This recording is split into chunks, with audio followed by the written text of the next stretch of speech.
my carrot ginger rice. Gorgeous color, tons of flavor, and so simple to make. Let me show you how I do it. Add olive oil to a warm pan, then add your ginger. Cook for a minute or two, but be sure to keep the ginger moving so that it doesn't burn. At this point, you want to add your minced garlic and then some aromatic cloves. In goes your rice, then toast that for about a minute or two, and then comes the gorgeous, colourful, shredded carrots.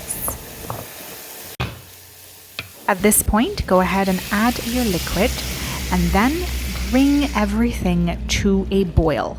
Quick note, for even more flavour and richness, you can substitute water with stock. Now, don't forget to add your salt and then cover and allow to cook for the required time. This is what it looks like at this point, but we're not done yet. The next step is to add some little knobs of butter, and what you're going to do is stir that in. So the butter is going to melt and meld and combine with all of those delicious flavors in there, resulting in a buttery, flavorful rice that is definitely a good thing. And the last step is to garnish with some fresh chopped chives. Simple to make, gorgeous to look at, and oh so delicious. And you know what? There's something about that ginger flavor that just reminds me of the holidays. So it's perfect for your holiday table, or you can make this one any time of year.